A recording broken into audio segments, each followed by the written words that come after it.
yeah, Happy New Year. First live stream of 2026. I want to start out by saying actually a huge shout out and thank you because we got over 400 registrations on this. So it's not official based on registration numbers. We'll see how we go with the rest of the metrics. So the race is not over yet, but that makes it the biggest live stream so far. So it's pretty crazy to actually think I've been doing this for 2 years now. So pretty much exactly 2 years. And it's cool to actually hit 400. I didn't think we would, to be honest. I've got a few people that help me, like an assistant and stuff. And I messaged them at the end of last week and I was like, I don't think we're going to make it. I think we're going to hit. So previous top one was 380 something. That was Outcome Product Roadmaps last year. Product Roadmaps the year before as well did about 360 something. So I thought we're going to get the same numbers. I was like, I think we're going to hit 380. We're not going to make it. It was a Friday. Sure enough, over the weekend, start this week, keep getting more registrations. And as of this morning, before I started the stream, we're at 420. So big thank you to all of you, because couldn't have done it without you. And the reason why I also say thanks is because it's actually kind of cool to start the year. I was thinking about this. I was like, it's really nice that it's not even the end of January and I've already got some runs on the board. I feel like I've already achieved a pretty big milestone or goal that's been a goal for a little while. I thought we're going to get the 400 with roadmaps, but we didn't. So yeah, it's cool. So really thank you. I don't expect everyone out of those 400 to register, because I know a lot of people tell me to register just to get the recording. So we'll see how we go with the rest of the metrics. But yeah, super awesome. To be honest, the most important thing is at the end, you get a lot of value out of this. Those who've joined before, because I do have data on this is one of the important metrics that I see. So roughly about half of you have been to a webinar before. So if you kind of know the drill, let me know if you can hear me. Thanks for everyone saying hi in the chat. Sorry if I'm looking this way, it's because I'm looking at chat. So cool. I love seeing everyone from different parts. Uganda, Canada, that's awesome. Bunch of people from Sydney here, Paris, Berlin. Yeah, it's great to see everyone from all over the world. It's super privileged. I wish I could somehow clone this to do it at every single time zone and everyone would be able to have it at a reasonable time. It's just not possible, but I wish I could, to be honest. But yeah, so thanks for hitting that goal. Yeah, let me know if you can hear me, which is useful for me. And let's talk about what we're going to go through today. We're going to talk about building a product strategy. And in particular, I'm going to try and attempt to build one live. We're going to do a few things. I want to take you through my 4 steps to building a product strategy. The reason for that is I want to give you this framework and mental model, how I think about it. So as we go through building the strategy, you can understand where I'm at in the process, how I'm thinking about things.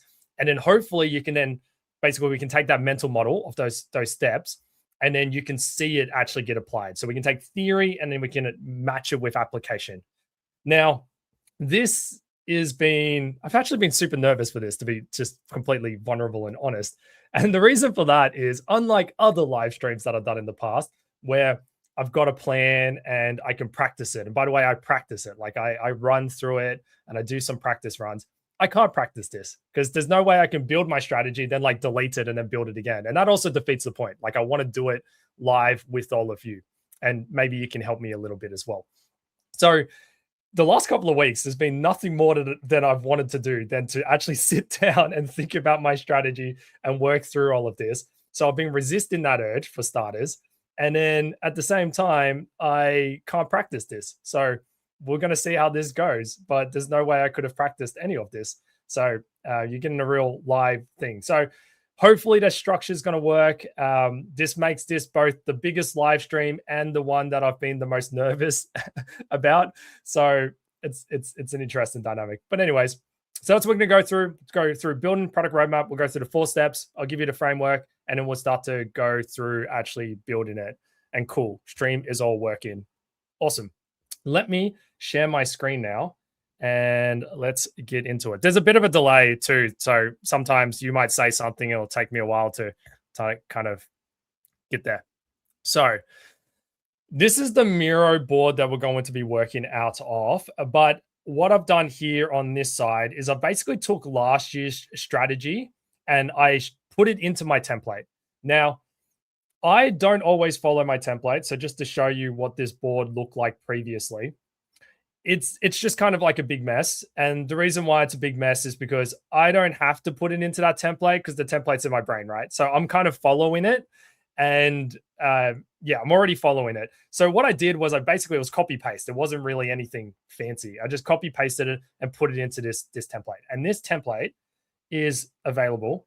And I will drop it into the, yep, give me a second. Let me do this and I'll drop it into the, I'll drop the link into the chat so you can access it if you want, but hopefully that worked. Okay, let me know if that if the link is broken or something like that, because I think on YouTube it did something funny, so I apologize. Otherwise, like, I'm going to end up putting it into the comments and I'll send it all out afterwards anyways when I send the recording. But so you can use this template.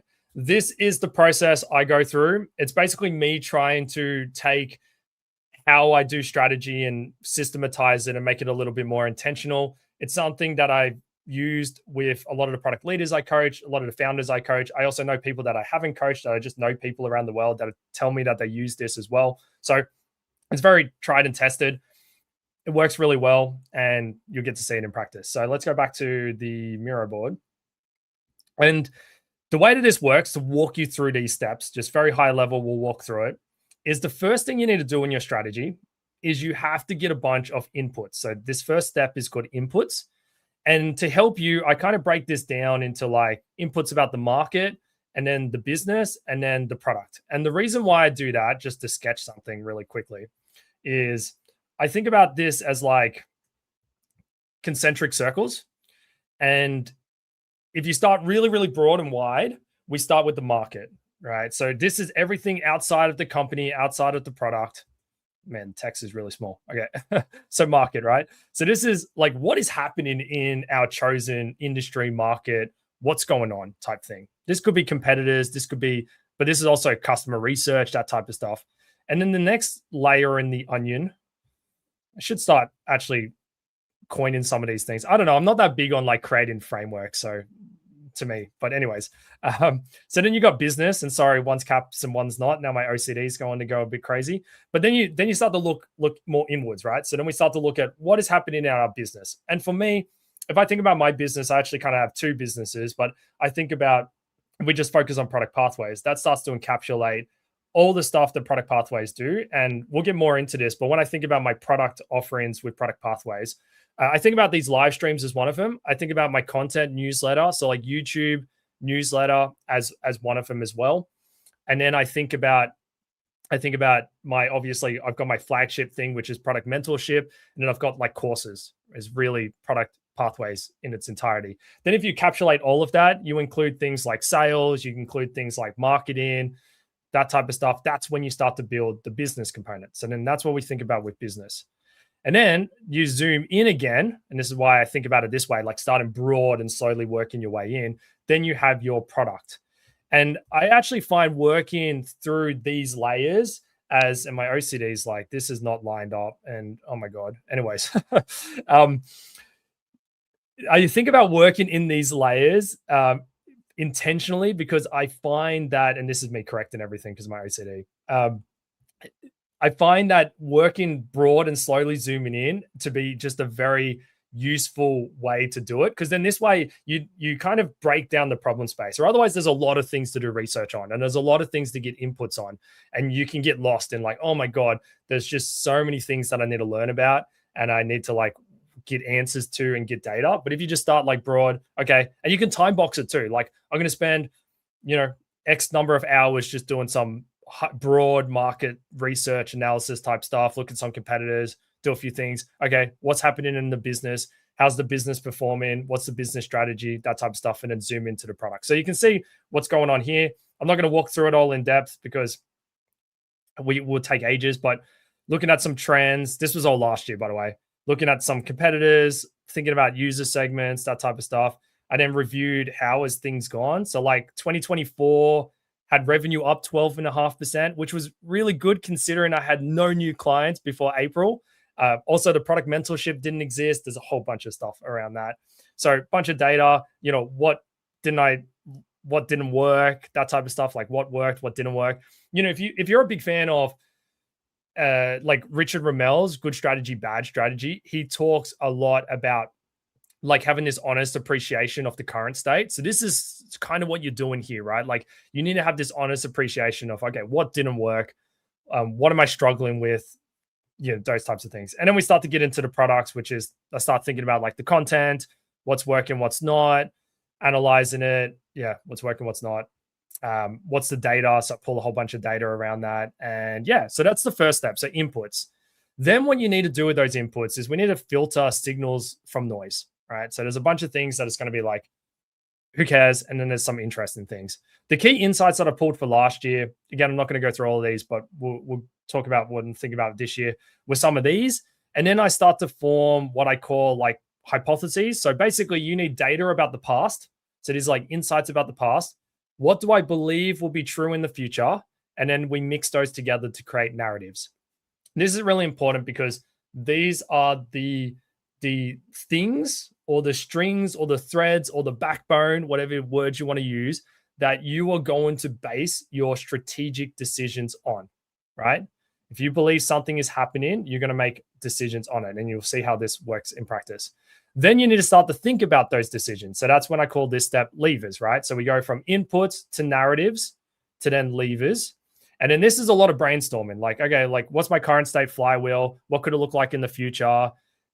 What could, and this is when I started to think about the product mentorship, what could that look like? How would I price it?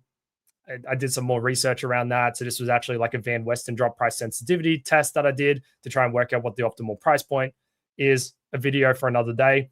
Yeah, but there's, you know, you go through all of that type of stuff. Is it even feasible? I was looking at like platforms. How would we even pull this off, etc. And then based on all of that, you need to make some choices. And that's ultimately what you end up doing with strategies, place some bets. And then last year I did a few bets, but my big bet was the product mentorship, which back then wasn't even called a mentorship. It was called a product community, but I did a bunch of things around that. And then I always like doing this as well. Like, what are the things that I'm not doing? So intentionally, what are the things I am doing? And then what are the things I'm not doing as a result of it? Cool. So that's the steps. And by the way, just as an FYI thing, because I like, you know, experimenting with AI, I actually took all of this, like selected it all, and then I gave Miro's AI a prompt. So you can use Miro's AI here, the sidekick. And I gave it a prompt. I gave it my product strategy template. So I have a product strategy template, which I can share as well. Let's go to product pathways, resources. So I have this product strategy doc. So I gave it this product strategy doc, and I basically selected everything. And I said, based on this product strategy doc and all of this data, can you basically build the doc for me? And it did a first draft. I actually edited the draft. So what you're seeing there is not the final thing. Let me share this in the chat as well, if you're interested. So switching screens. Yeah, so what you see there is actually my final version of it. But yeah, so this is the document. And I mention this because often when we think about strategy, we're thinking about like this document, but there is so much that happens behind the scenes. So like there's all of this before you even get to that document. And even this is not everything, because if you go and do the inputs part, that's a lot of research. There's a lot of like analysis. So there's a bunch of groundwork that's happening outside of it. And even after you get to this point, this also still isn't the end state. This is a lot easier for me because like it's my business. So like I got no one to convince other than like people that help me and myself. But in a company, you then need to try and, you know, evangelize this, get buy-in, get alignment. You need to get feedback on it. You should be collaborating through this process with people. So this, whilst this is often what we look at as the end state, there's a lot of work that happens around it, right? And hopefully you can see that. And yes, it's a lot more messy. Cool. So that is my 4 steps of building a strategy. That's a strategy template. Let's start to try and build one for this year.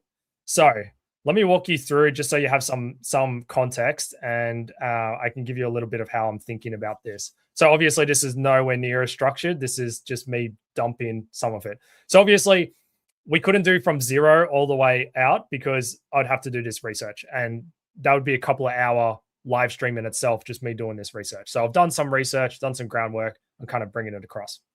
So the interesting things that I'm thinking about, and this is obviously contextual. So all of this is contextual to you, your product, your offering. So what you end up doing here will be contextual to you. So I'm in the content game. I'm in the information age. I'm in, education, helping people be better, do product better. So these are some of the things I am looking at. Now, obviously, AI is a big thing. So here's some data from like Graphite, which just showing that obviously AI written content is on the grow. This doesn't mean human content is in decline. This is a percentage. So obviously as AI content increases, the percentage changes. But what it's showing is we're hitting like this threshold where, 50% of the internet is like AI generated and 50% isn't, which is an interesting data point, right? So that's something interesting.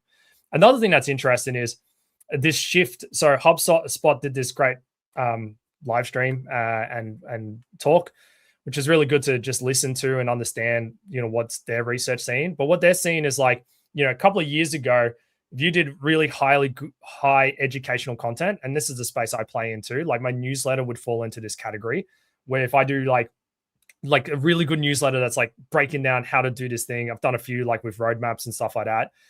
That used to be the top thing that used to drive conversions based on HubSpot's research, right? What's changing though is we're starting to have this more human first content that is driving that. Things like this live stream, right? Like things that are more personable, human, less like polished, that type of stuff. And we'll talk more about this, but this is one of my narratives at the moment is I actually believe this is a response to this. So these two things interplay with each other's. I think the more we end up in this AI generated world and, you just look at social platforms where like you can tell, right? Like people can start to tell, at least smart people, all of you can tell that some of these things are like really AI generated, right? So you're looking at it and you can see that it's AI generated. That is making you crave, something that's real more, right? That's my hypothesis and that's my theory, and it's a core narrative for this year. I believe we're heading that way because in a world where you can't trust things, like how do I trust that video is real? Well, one of the ways that you can trust it is the fact that it's in person, right? Well, the person's there, it's not AI generated, or it's live, right? Like I think live is going to become another proxy for that trust because anyone can get ChatGPT to be like, hey, ChatGPT, how would you build a product strategy? Give me 5 steps and turn that into a newsletter and ship it. And then versus, and this is probably why I'm doing this live stream, right? Versus I'm going to sit you down. I'm going to show you how I've done it in the past. I'll show you how I'm going to do it now. Like there's no hiding, there's no faking in something like this, right? So I think that's a response to it. We're going to see more of it. Some other interesting things, just how people buy and do journeys. This is how we used to think. This is basically some research that Google did that was like, if we think about like funnels, we think about like top of the funnel, middle funnel, bottom of the funnel. And we used to think that we nurture people through this funnel when in actual reality, this is what it more looks like. We have this constant broad exposure. This is why social content has been winning, right? We have this broad exposure to someone. We then have triggers that exposure plus this trigger makes me then want to potentially explore something. And that might lead me to making a purchase.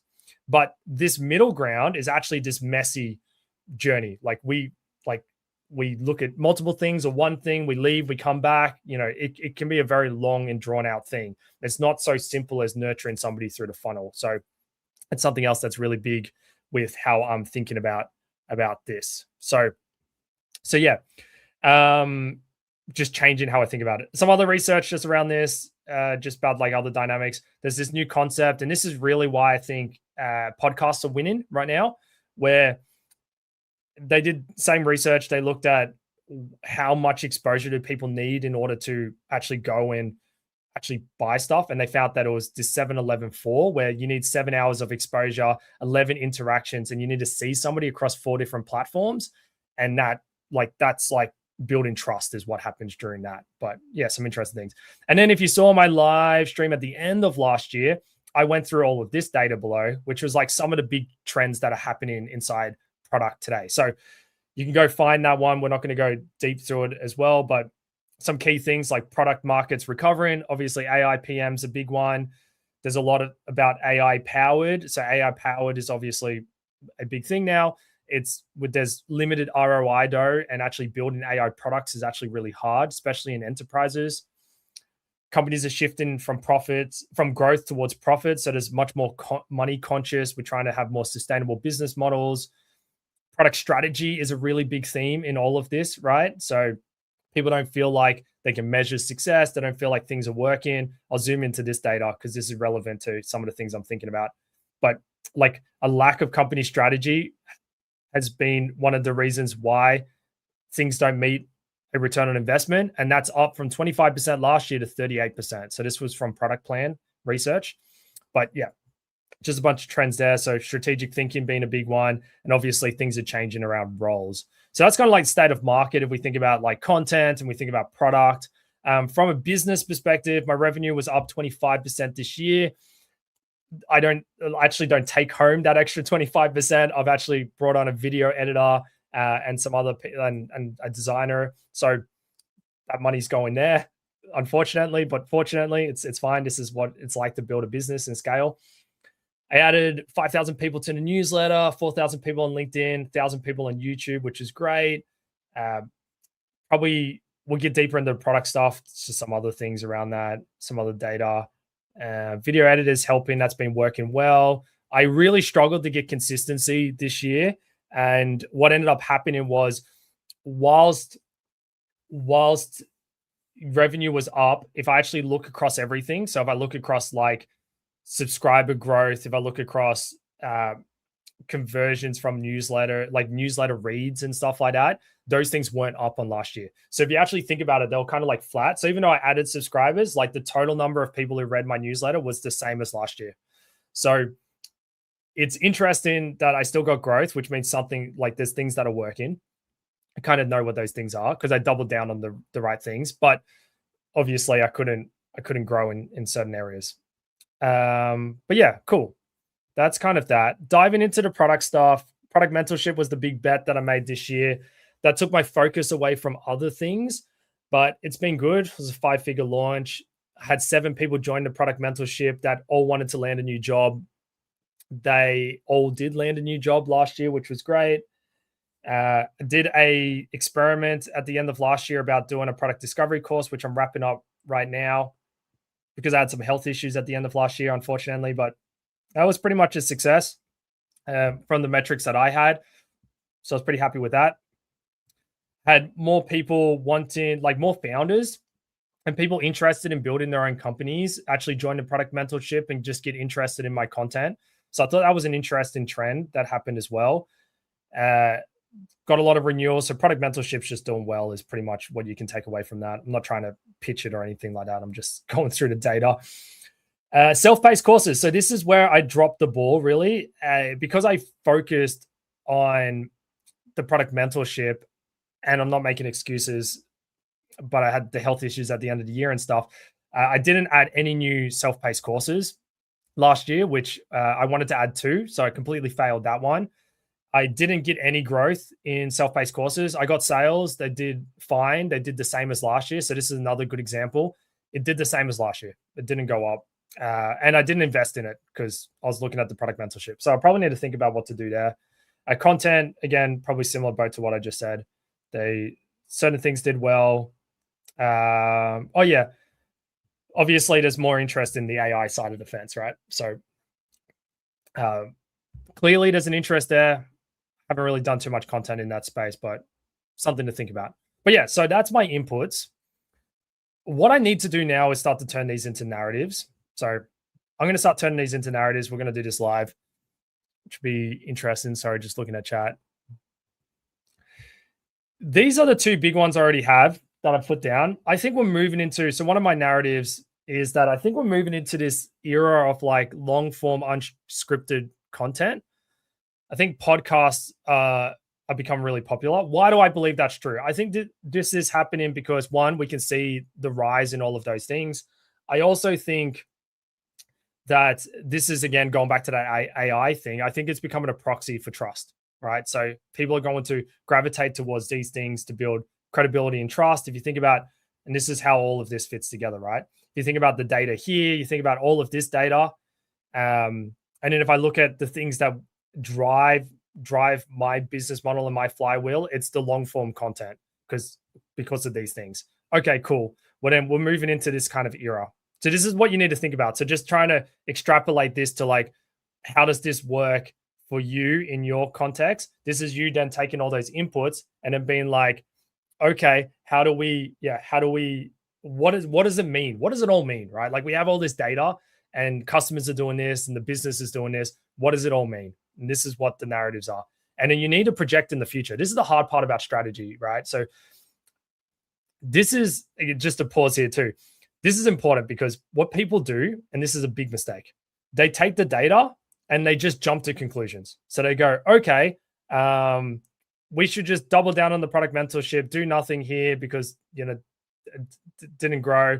And, we basically base our decisions based on the data. We go data to decisions, right? So if I had to just put that as like a visual, we go data. From the data, we're like, oh, these insights are true. And then we make decisions, right? And this is what we do day to day. And this is fine for most day-to-day things, but it doesn't work for strategy because strategy, those decisions are not decisions like today. They're decisions about the future, right? So there is a big future element, so you need to ask yourself, what do I believe is true in the future? So, okay, we've got these insights, but what do I believe is going to be true in the future? Are these trends and these things that I'm seeing, are they going to continue in the future? Are they going to change? Are they not? Right? That's what you need to mix in there. And then based on those two things, then you make decisions, right? So that's what I'm trying to do here. And I just wanted to pause here because I think this is such a critical step that you need to start to project in the future. And you got to have hypotheses and you've got to have narratives and some type of conviction about where you think the future is going, right? Cool. Conviction's important too when you're trying to convince people. I also think conviction's important because at some stage there's going to be rough seas, right? Things are going to get turbulent. When things get turbulent, if you haven't done that and you don't have high conviction about the narratives that you have and your beliefs, you're just going to change. Competitor does something. Oh my God, they're doing it. We need to change that. We need to do that too. Okay, no, pause, time out for a second. What do we actually believe is going to be true? Do we think that that's a smart move or not? Right? That's what you need to do. Otherwise, you end up in what I call strategy whiplash, where your strategy is just changing all the time. And I'm sure many of you have been in that position where like 1 minute it's this, a competitor does something, the next minute something else, and you kind of like go back and forth. Happens all the time. So you need this. Yeah, cool. Yeah, yeah. I think there's an engaging element. Sorry, I was reading in the chat. Somebody on YouTube was talking about how like podcast live content also feel more like a conversation, generally more engaging. I agree with that too, right? So I'm gonna add that in there. Plus, right, that's a good data point. So, but yeah, I think we're moving away from that really polished thing. There's obviously this correlation, right, between the time spent and the money. This is why the long form is more, I should just say long form, why long form are so effective. I also had a narrative before that long form just provides way more value. When you read a LinkedIn post, most of the time it's like, yeah, cool, I agree with that, or that's interesting. But it's very hard, and I write heaps of LinkedIn posts, and apologies if I spam you about that. But you can't put depth in it because it has to be short. So the only way you can get depth is to do something like this. And then I believe that depth is really where the richness is. It's really where you're going to get much more value. Okay. I get a question that's worth touching on. Peru asked, I might even just pull it up on the screen. Can I do this? Yeah, cool. What would be a good way to stress test the narrative section? How do I build that conviction? So for me, I build the conviction by mixing data, so that's your inputs, with my hypotheses, right? Now, hypothesis about future. So that's your future, right? So if I can mix these two things together, I tend to have conviction. In other words, what I mean by that is if there is some data that seems to suggest and support my hypothesis, it might not be, because you can't be perfect because you got to make bets on the future. But if there's some underlying thing and I can mix those two things together, that gives me conviction. That is one of my stress tests. And the reason why I say this is because if you don't have that data part, what you end up with is just like what you think, right? Your opinion. And if you can have that data, it's no longer just my opinion. It's my interpretation and my opinion about where we're heading based on these data points, right? So that's one of my first stress tests. I think another one could just be like, is this a hill you're willing to die? Like how much would you be willing to bet on this? If you had to, and I have to do it as a business owner, right? Like I literally put my yearly income on, and that's the mortgage and my family and everything like that. Like I'm betting those things on these narratives. Now I know that's a little different when you're an employee and yeah, that side of the fence, but try and have that mindset. Companies like to throw, owner mindset and stuff. But like if you just thought about it that way, like if this was my company, would I be betting my salary on this? I mean, I think that's a pretty good litmus test even on itself. And I think this is one of the differences between like entrepreneurship and just being and I shouldn't say just, and being a product manager in a company is like sometimes the skin in the game and stakes are higher. But like they're my two ones. This is my first one. So sorry, pardon. When I review strategies for product leaders and founders and clients, I'm looking for this. I'm looking for how much is your narrative just your belief, just your opinion, versus how much is it your opinion and your beliefs about the future plus the data. So hopefully that's helpful and that answers the question. But yeah, cool. So there's these things. I think that there's a growing. So I believe that there's data to support this too about a growing.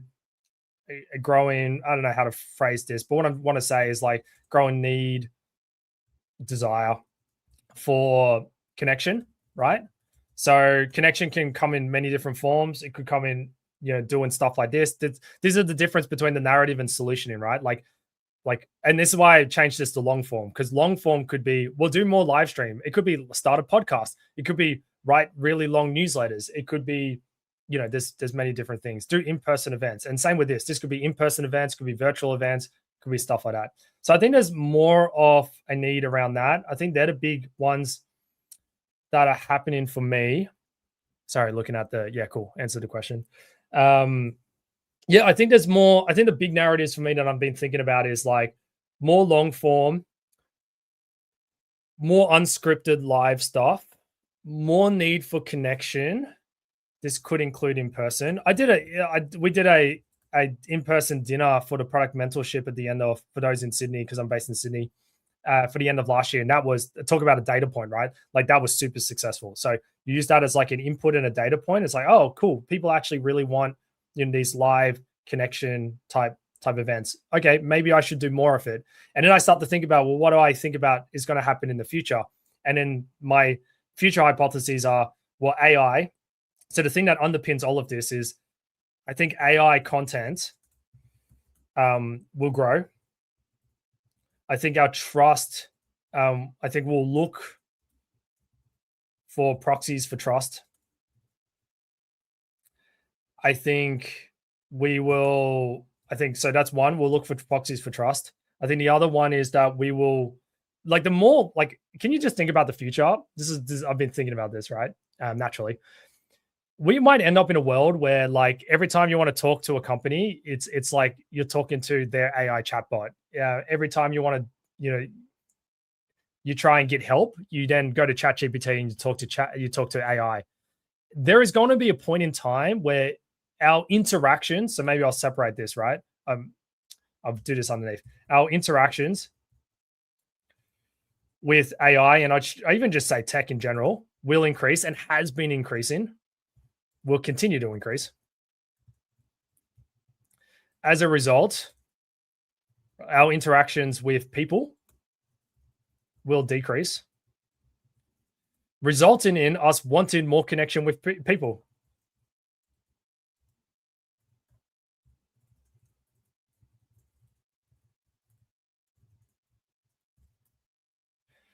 I think that's a big narrative, and that's a big, I mean, that's a big bet that I'm willing to, yeah, bet the house on type thing. Yeah, I'm thinking about that very heavily. I don't know how much any of you agree with any of that. Sorry, just saw a question from before that I missed.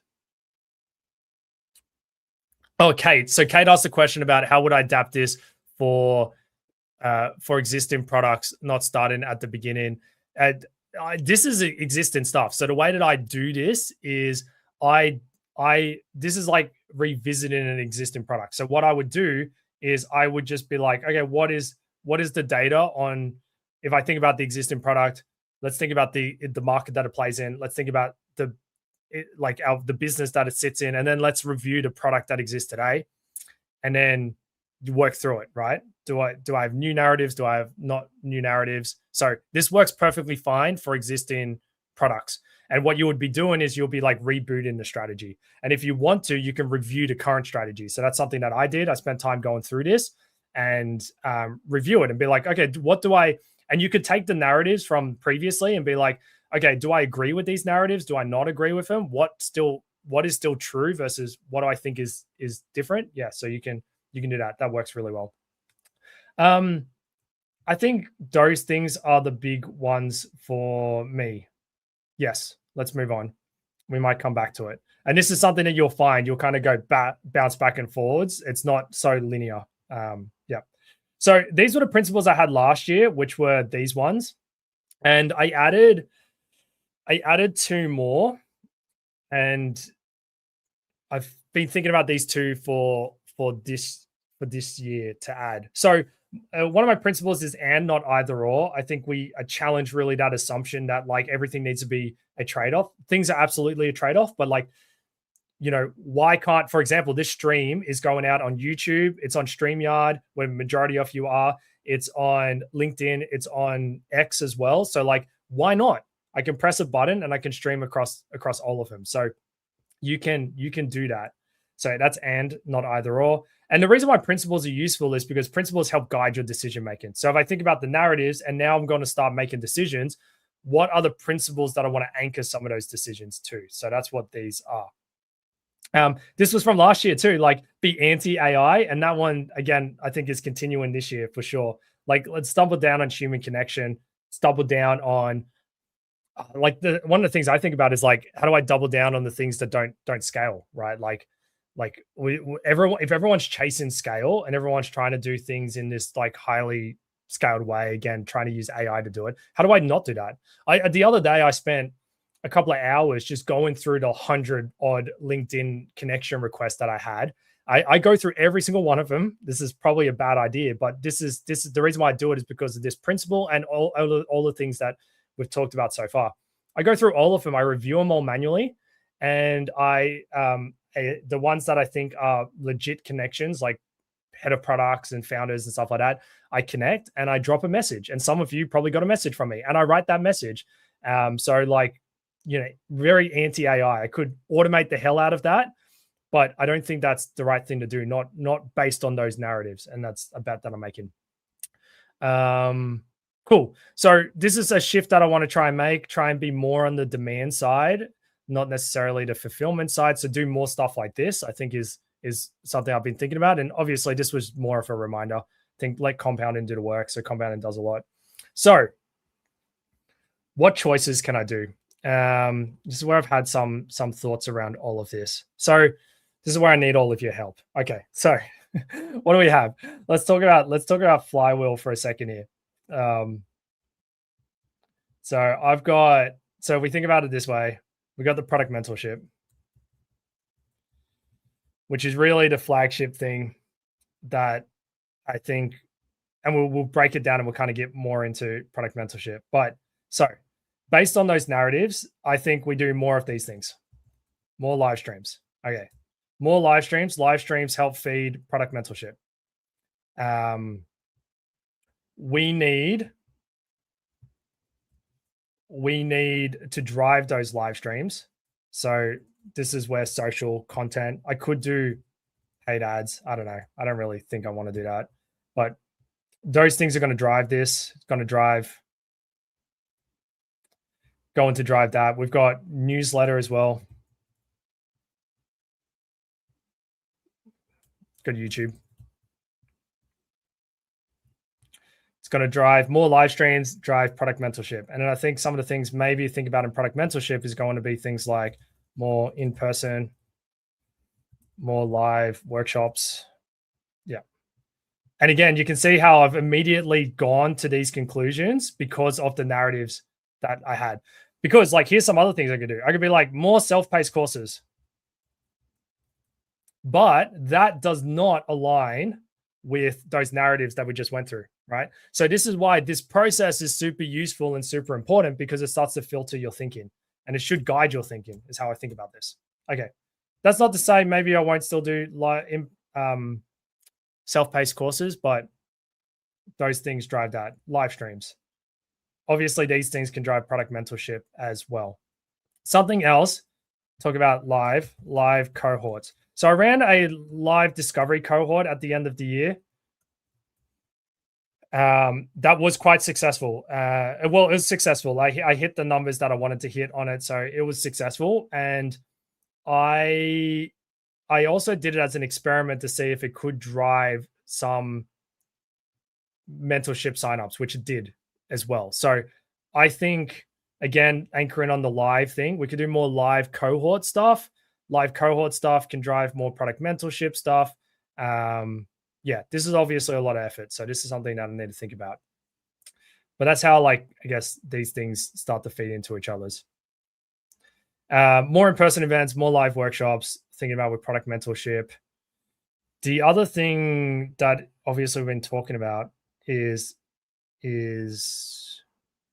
obviously there's AI in all this mix. This is where it gets interesting, right? So then you start to think, okay, how does AI fit into all of this? So AI is like a new thing. Do I do anything with AI? Well, it's like a question to all of you. This is like literally, I'm thinking about this right now. So we could go down the path of like, you know what? Let's like not even like, because of the narratives that we had, I don't necessarily need to do anything with AI. Like I don't need an AI product, because like it's a simple thing that you could do. And this is the point about the narrative. So hopefully this is illustrating the point. You can say, oh, AI is changing the landscape for learning. I need to take all of my courses and turn them into AI bots, right? Because that's the future. We need to do that. Okay. That's one narrative and that's one belief. The other belief is actually we want more live in-person stuff. So actually, I don't want to create a whole bunch of AI bots.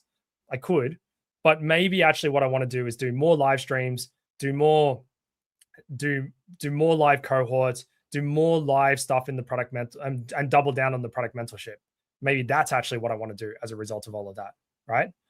Or I do both. But honestly, I don't think I have the capacity and stuff to do both. So yeah. Sorry, I just saw a question on YouTube that's worth touching. Think about time horizons. You are developing a 1-year strategy. Are there longer and shorter time horizons to consider? Absolutely. So good question. Absolutely. This is up to you. So for you, one of the things I talk about this in the strategy course, but like one of the things you need to think about when you start your strategy is what are the boundaries, right? So the boundaries that I think about, just to drop this comment out of the way, the boundaries are things like what is the strategy on, right? So is this just a product strategy? Is it a product portfolio? Is it just on a feature? You know, what are our outside boundaries? How broad or how narrow is this strategy? Is the white framing that I use? And then you need to think about time. You need to think about like, is this a 1-year strategy? Is this a quarter? By the way, I'll throw it in the chat and stuff like that. But like at some stage, because I need to dig it up. But I've got like a library of like real product strategy examples, and there's one from a startup. There's a real one. It's a quarter. It's the strategy for the quarter. Because in a startup, a quarter is like eternity, right? So yeah. So if you're in a larger company, you might be thinking 3 years. This is pretty common. Like a lot of my larger enterprise clients, they think 3 years. For me, as my size of business, 1 year is a really good time horizon for me. But yeah, you can even do one for 10 years. Now, based on those two parameters, your last thing is going to be like how far, like how much depth and how detailed do I get? But they're like the parameters that you should think about before you really get into it. Otherwise, you'll get to this point. That's probably why you asked the question. So sorry for not clarifying it before. You might get to this point and be like, actually, is this 1 year? Is this 2 years? Is this, you're unsure. Okay, cool. Some of you are helping me think about this, which is good. So AI in theory could do more work with less effort. Is that scale of your capacity a thing you want to think about? If so, maybe AI. Yeah. So like scaling, that's a great one, right? So AI can in theory help me be more efficient. But so that's another play, right? So AI, we can talk about AI. So AI, maybe what I focus on is actually leverage to be more efficient. More efficient means I can free up more time to do stuff like this. But absolutely, but that's a very different thing, and this is why we need to make choices here, and we need to think about these.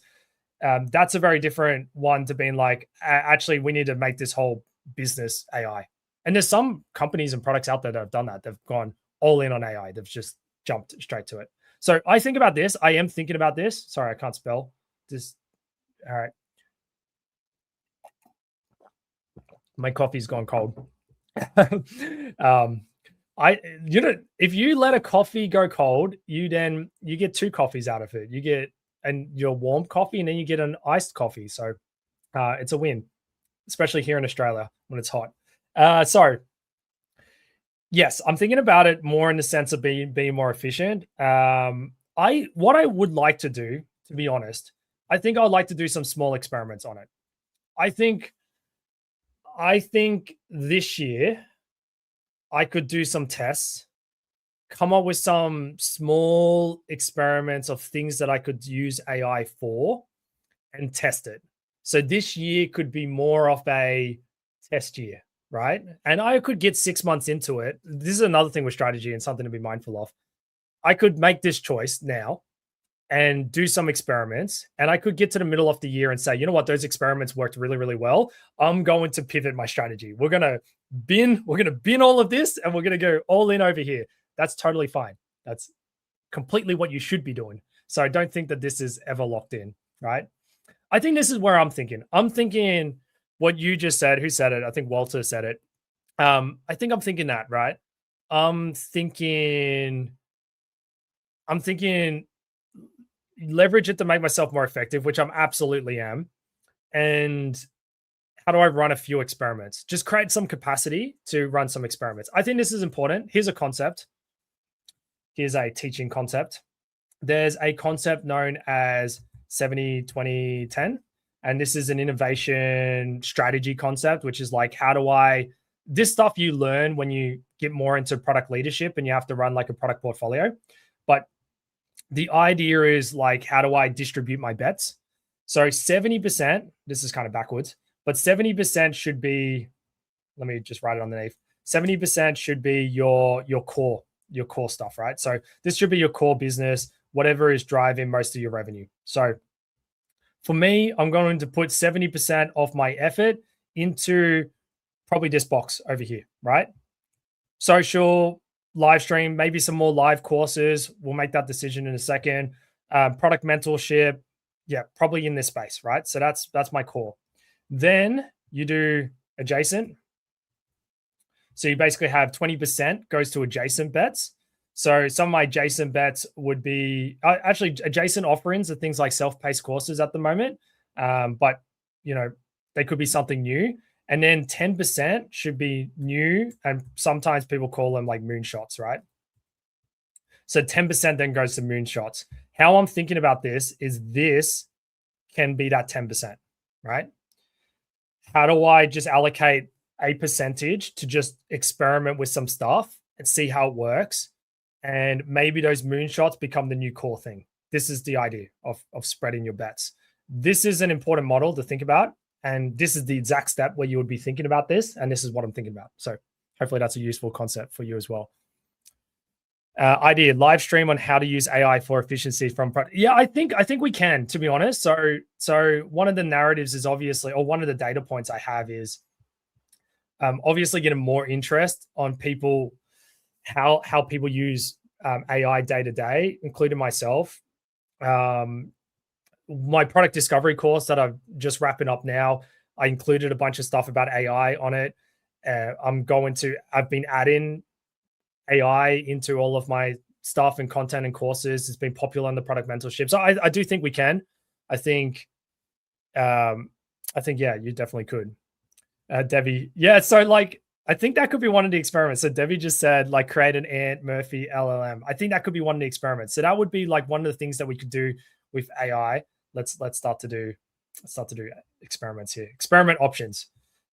We could create an product pathways or an ant bot.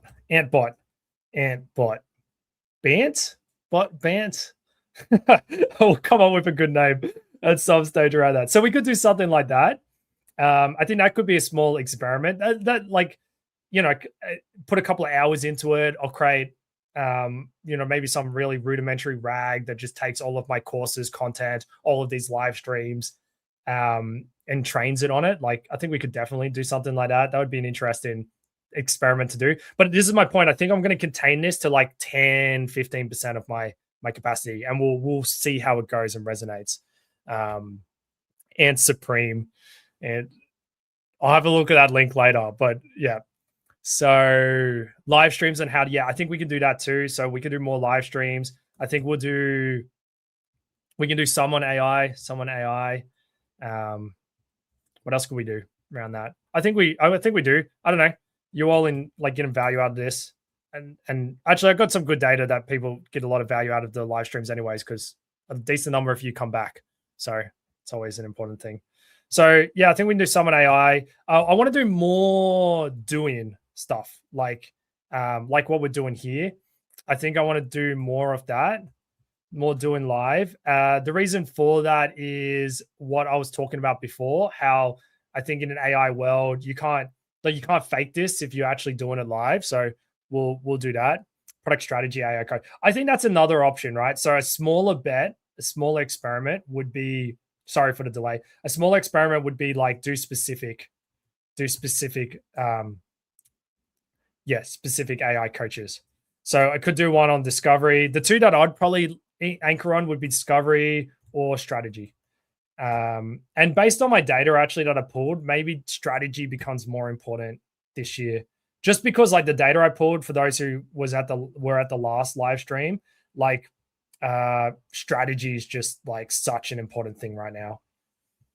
The reason why strategy is so important is that building is so this is the funny thing. I've had some laughs about this. Maybe some of you have. If you go back like 2 years ago, when AI started going crazy, everyone was like, oh my God, like product is dead, right? Product is dead. Again, this is why build your own hypotheses. Don't follow that. I never thought that. I had a narrative around why. Anyways, product is dead. Now, today, if you listen to the social media, the interweb, product is the only job left. We got product builders who do everything, right? Like, so, and the reason for that is because if building is not the bottleneck anymore, if we can just build as fast as we want, then really the thing that makes the difference is strategy. How do I think about my product? How do I differentiate? How do I actually be innovative and different and creative? And yeah, that's what's going to drive it. If you understand how LLMs work today, they work largely on probability based. So if you get it to do your strategy for you, you'll just end up the same as everybody else is what you'll do. You'll end up very similar. And if everyone has access to the same thinking, that's not going to be a differentiator. I think about it this way. I've used this example before. Maybe it's a bad example. I'll think of a better one if it is a bad example. But I think of it like e-commerce, right? Once upon a time, your e-commerce website was a differentiator, right? Worked on some of those websites, right? If you had a good experience and it looked nice and everything like that, it was a key differentiator. Today, completely commoditized.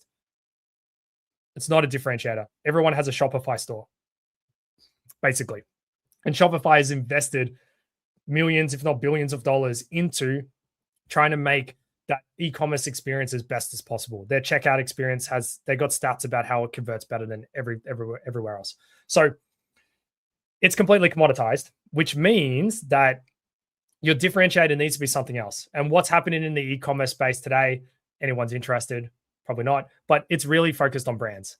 That's why, unless you're a Temu or an Amazon or something like that, even though Amazon's more of a marketplace, anyways, it's very hard to launch an e-commerce business. The ones that are succeeding are people who build brands and then launch an e-commerce business or launch it together. But it's very brand is kind of everything because you need a differentiator, right? Yeah, cool. Where are we? Leverage. Okay, so there's these things.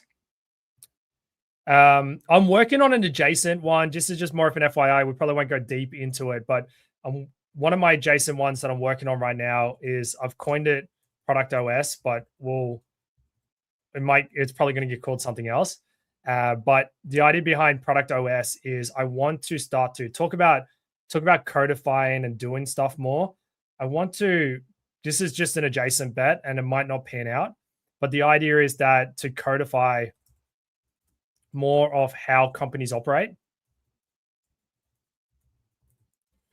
So I want to do more. This is why I've got that library of example strategies. I'm slowly building more stuff out like that. That's what are real examples from companies, right? So really, how do companies do strategy? How do companies do OKRs? How do companies, a bunch of examples of how companies do product discovery and that type of stuff. So I want to start to codify more of that. That's one of my adjacent, that's my 20%.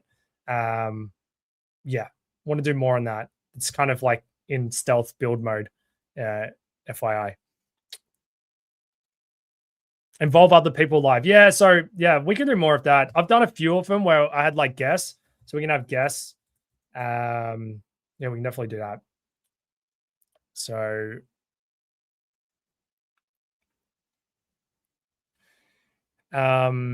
cool. Just reading the chat. I believe product people will be attached to depth, not breadth will be key. AI will become enabler for you to do those things. I agree. That's my big bet too. I mean, that could be a narrative too. I'm copying that. Sorry. With credit. So I agree. People will.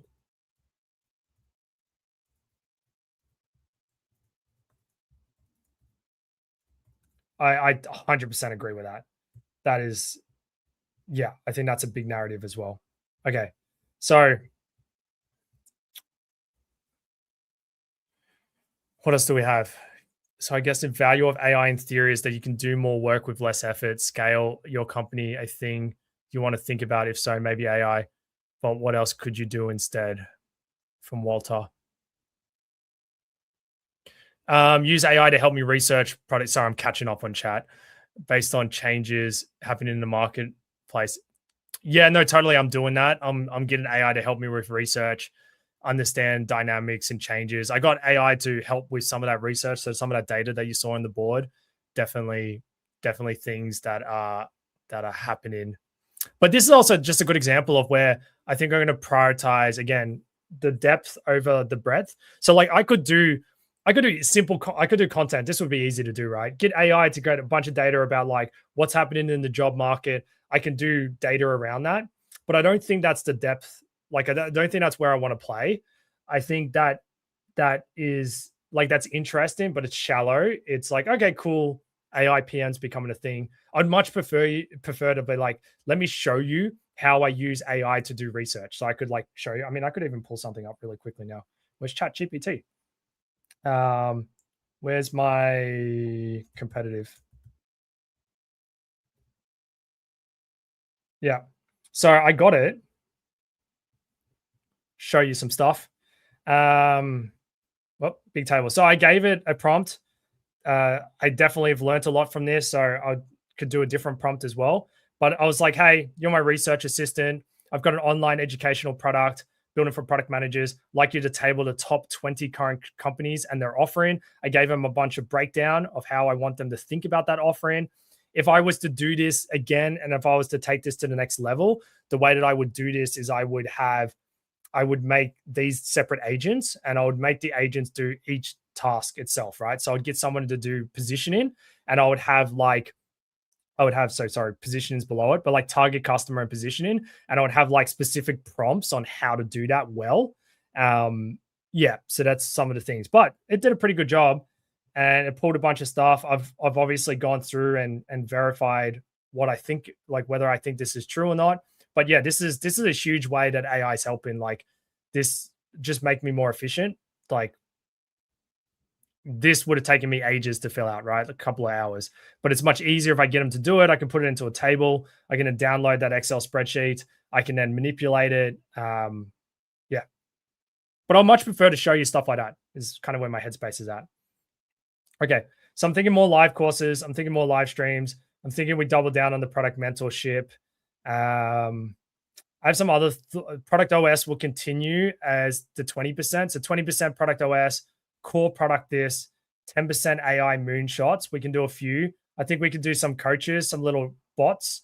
I think we do more live streams about AI. We can do more sharing live. We could do some guests. Human in the loop that will show product slow.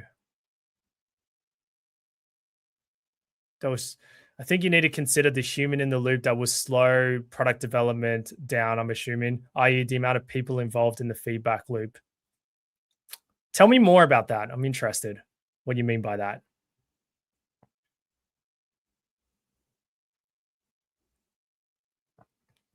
Cool. So there's these things. I think I want product OS is going to feed these things as well. I think it could be an offering in itself as well as I think about it. What are the other things that I had sketched down here? I was dropping stuff. Oh, more experimentation. Oh, yeah, I had this. So basically, this thought was like, could I just repurpose my YouTube video? So embracing the principle of like, and could I just repurpose YouTube videos, like copy, paste it, like just take copy them and obviously strip the video and just make it into a podcast? I don't know about a podcast. I'm really on the fence, to be honest, with all of you. Here's how I think about it, if it's helpful. There's a lot of people doing podcasts. Podcasts are obviously, so positives, pros. Podcasts are very popular right now. They are low effort. So like let's pros it. Okay. So low effort in a way, because you could do audio only and then you don't need to do too much about it. So pros, low effort. The other component of it is that it's long form, it's conversational, back to it's unscripted, which all leverages all those trust elements that we were talking about before in my narratives. So they're like the pros. It's obviously because of all of that, it's popular. So it's clearly people like it. It's a new distribution channel as well. So let's add that one in there too. New channel. When I say new channel, I mean like I don't have anything on Spotify or Apple Music or Apple Podcasts, I should say. So like it's an avenue that I could end up getting some people there. Here's my big cons. It's obviously one extra thing. So I can definitely, so this for me, this is like focus. You know, it could be that. It's YouTube is the number one provider for podcasts. So yes, it is definitely. So I'm already on YouTube. So if YouTube is number one, I'm already there. So if you think about this last one of like new channel, you could be like, oh well, how much extra distribution am I going to get if people get like 90% of their viewership from YouTube anyways? My other big one is Red Ocean. And for those who might not be familiar with that, is like it's saturated, right? Like there's a lot of people. There's a lot of people in there's a lot of podcasts out there. and this can end up having like, right? Like this is like, so one, this makes it a competitive landscape. So okay, how do I differentiate? How do I position to be different and actually compete effectively in there? So that's a big thing that you need to think about. The other one is the other side is like, oh, another podcast, right? Like, I don't know if all of you want another podcast. Here's another thing for me. If I want to prioritize depth content, podcasts are not the best for depth content. And the reason for that is I can't show you what I'm doing here.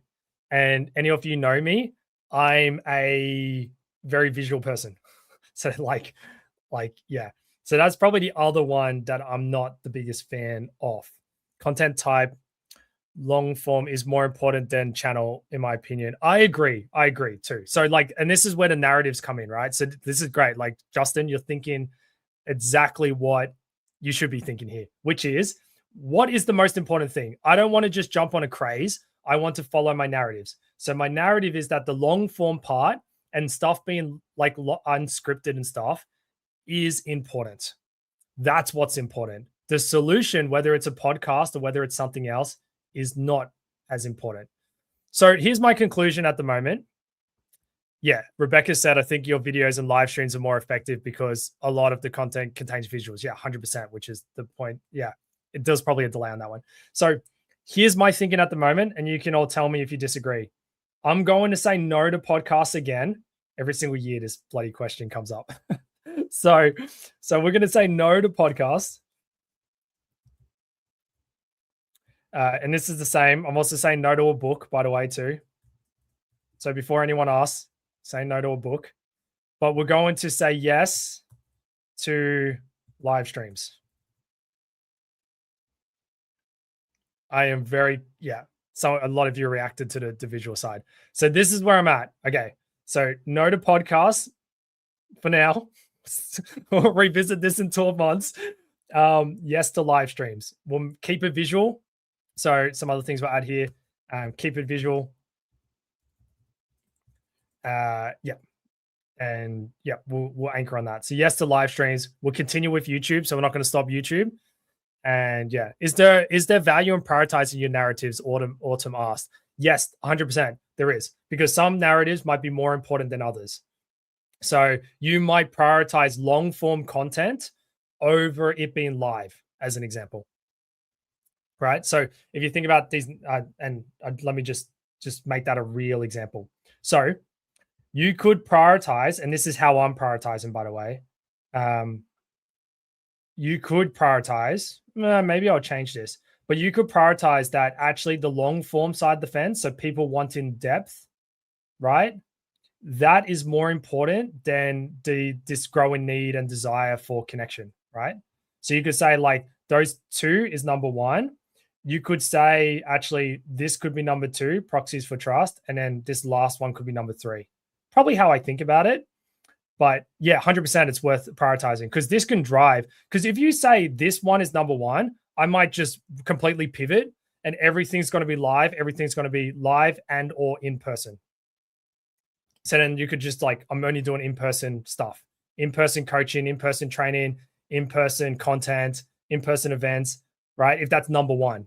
But if it's not number one, you'd think about it differently. So 100% love that question. So that's how I'm thinking about it. Okay. It's podcasts you produce, podcast episodes you appear on, that could form an experiment. Yeah. So this is a good one too. An experiment could be podcasts you produce and podcast episodes you appear on, in terms of how that works for you. Yeah. So to be honest, that's one of the things I've been testing with podcasts as an experiment, is just having guests on. Like, let's just do this and let's just have guests on. And that's a really good, simple test for like, doing that whole like podcast interaction thing. So I'm probably leaning that way. We'll just continue with that. We'll see how it jives. I also think this works well because the more I have guests on, and I've had probably about 20% of these live streams have had a guest. So if I do that, it's a good practice for me too. So then when I do launch a podcast, I'm probably better at asking questions and interviewing and that type of stuff. So I think I'll keep that going, and we'll just review again. It's probably where my headspace is at with that one. Orgs now have so many stakeholders you need to appease with the ability for AI to quickly sprint, could be one day. How might we now feed the AI bees to get stakeholder feedback daily? Interesting question. That impact your training. Probably a side thing. I'm not sure, to be honest. You could probably get avenues to get stakeholder feedback. Honestly, I think when it comes to stakeholders, it has to be like people problems require people solutions, right? Like you've got to talk to them in person and stuff like that. Case studies. Oz just said case studies with guests, therefore could add a good dimension. So yes, guests, case studies, and case studies also fit. So this is good. So this is also how I think about things. Case studies is good because it fits in with my adjacent bet. Sorry, I was pulling up my notifications panel then, which is case studies. And then leverage live streams for this too. So this is two birds with one stone. I like this. This is leverage. So case studies is something I've been thinking, obviously with Product OS I've been doing. So I've been collecting stuff like that. So yeah, for sure. Let's do more guests. We can make it more case study related. We can make it link in with Product OS because that's a way that I can interview them. We can do a live stream. We can get them to talk us through something, and we could use that for Product OS, and we can kind of like actually, codify more stuff.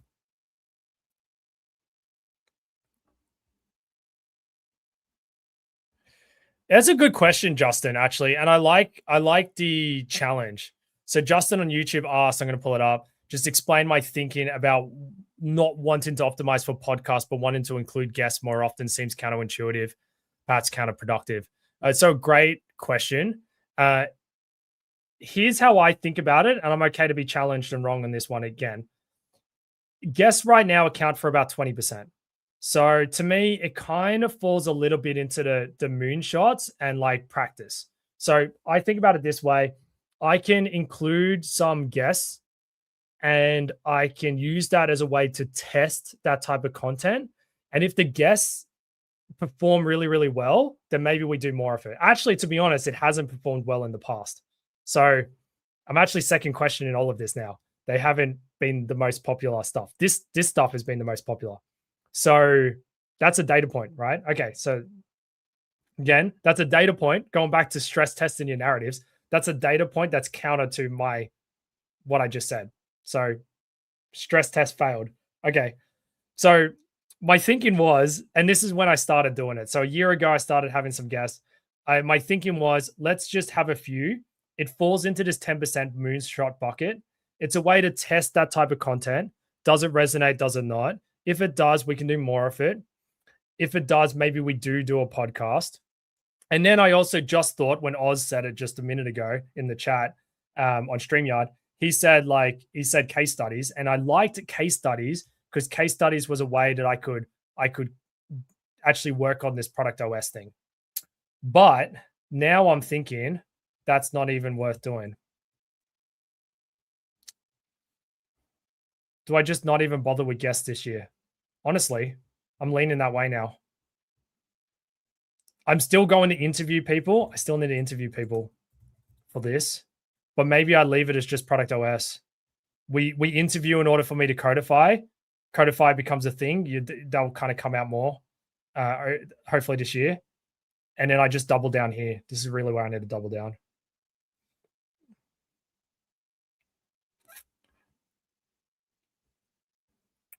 So Autumn asked a question just about the narrative prioritization. It seems that it may also be driven by your audience, your different audiences. You may reprioritize narratives based on your audience. Yeah, 100%. Yeah. Sorry. No. Good question, Justin, to be honest. Like, you've challenged it. I actually think I'm not going to, you know what? Let's just do a year with no guests. I'm leaning that way. I really am. Which would be interesting. No guests. Okay, we're going to think about that for sure. I think we do though. I think we do no guess. I think that's how we do this. And this is, by the way, this is exactly what you need to be doing in strategy. And this is the point of the leverage thing, right? Like, this whole step is exactly what we're doing here. We need to brainstorm it and we need to be like, what's the pros and cons? Can can something drive something else? Can we find, two birds with one stone, pros and cons? So I think we don't do it. And then also the other thing you want to get to is like get into a level of depth here too, right? Like you want to get down into like, okay, let's actually make some decisions here. Let's actually like, what does this look like? And I'm just pausing here because I think this is important, because what I see a lot of is they'll do something like this. Like your strategy would be like, one of our strategic pillars would be to do more live streams, right? Just for me, it could be that. But what does that look like, right? Like, should we even do that? What type of live streams is it? Is it what type of content is it? How does this actually look like? I actually think my experience with strategy is you actually want to get to a level of depth. It needs to be rich. It can't just be like double down on the product mentorship, have more live streams, do live cohorts. Like that's way too high level. Like we need to think about how does this actually look and how does this actually like work? So if we do live streams, what does that look like? Am I going to start getting guests? Am I not going to start getting guests? So I want to do more doing, so more showing this type of stuff. We'll keep doubling down on the stuff that is really practical and actionable. We'll do some stuff on AI, and I think we're just killed having guests. So,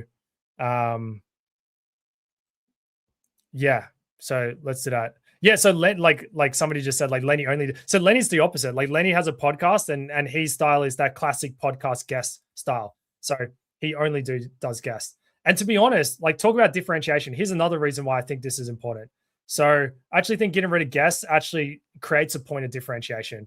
And that's another reason why I go back to this down. Where were we? We were here. I think that's another important thing here.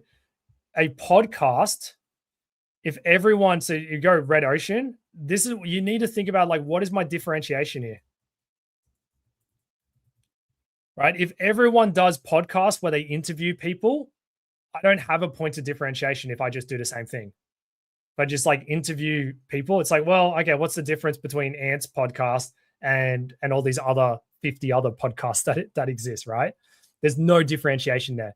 And this is strategy. This is the difference between everyone does a podcast. Oh my God, I got a FOMO. I got fear of missing out. I want to do a podcast, and we jump on the train. It's like, no, don't do that. So this is why I haven't done it, to be honest. I was like, you know what people aren't doing? People aren't doing YouTube. There's not a lot of product content on YouTube. This is literally where I started with starting YouTube two years ago. It's like, there's no one doing content on YouTube. So it's a point of differentiation. It's completely different. Nobody else is like, not nobody, but few people are doing it.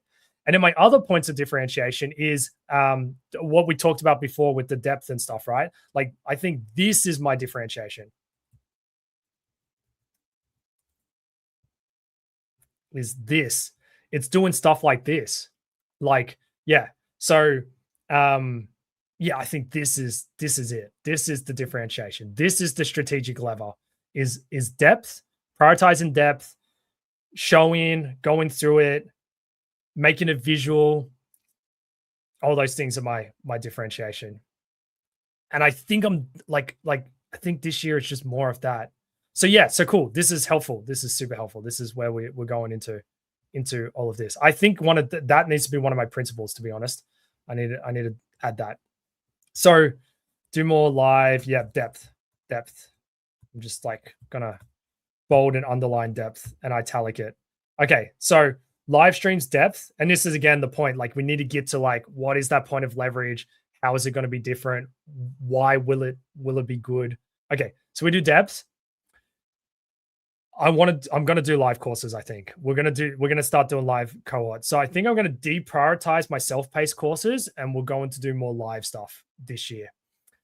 I'm going to make the live courses all part of the product mentorship. So if you join the product mentorship, you'll get access to all of the live courses, because I already did that with the self-paced courses. So you get access to all the self-paced courses, but I'm going to include, I think that's where I'm going with this. I'm going to include all the live courses. So you can kind of basically, and then this is a strategy for me, which is a, upsell strategy, right? So this is upsell. So you can come and just do the live course if you want, or if you want to, spend a little bit extra and get more out of it, you can then join the product mentorship. And in the product mentorship, I'm going to double down on the stuff that's already working. So the live stuff is really, really good. we'll keep doing all the office hours and group coaching.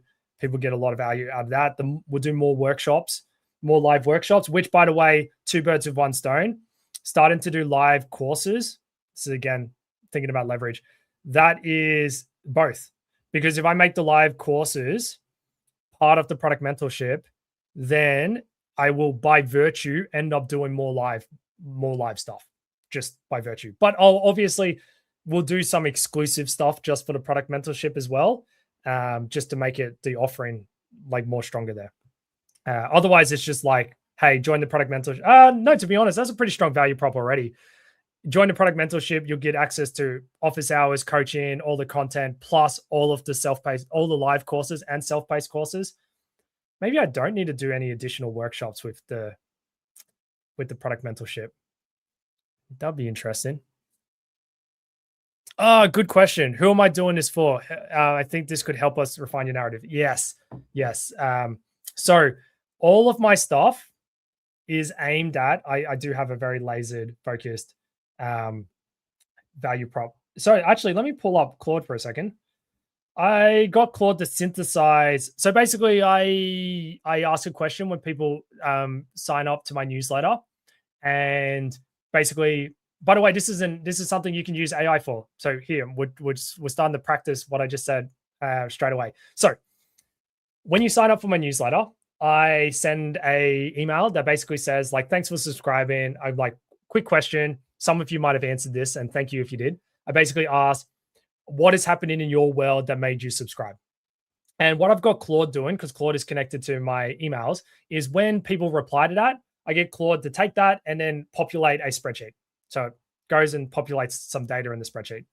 I got it to synthesize some of the themes that I have today, because I did this for this strategy session. And what you can see, it completely mirrors my target market, which is cool. So my target market is essentially this. It is more senior product people. So I don't think it frames it too well. But these people, new product leaders, so people who have landed new roles, recently promoted into a group product manager role or a head of product or CPO kind of role. They are, however, this is very important to segment this down. However, they feel lonely or isolated in some way.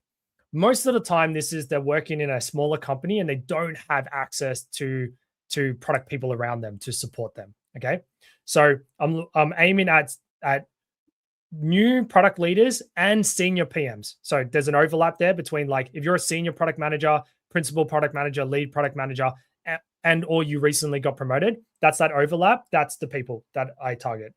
Now, specifically, they are in a company where they don't have great access to guidance. So this could be working in a large company where maybe you're on your own, you don't have access to really good product people. Maybe you're in a company that doesn't do product really, really well, so you don't have access to super senior people that you can learn from. Or maybe you're in like a startup or like a smaller company. So that is the people that I primarily target for the content. So came out in it, which is awesome. The reason why this is nice is because this tells me that I am doing a good job at creating content for that persona. Because if those people are signing up and they're telling me that's the reason why they're signing up, then like it's all working, right? Cool. So that's who. Yeah, lonely PM. Yeah, I thought that was funny too, the words that Claude used there. So they're the people that I am targeting towards.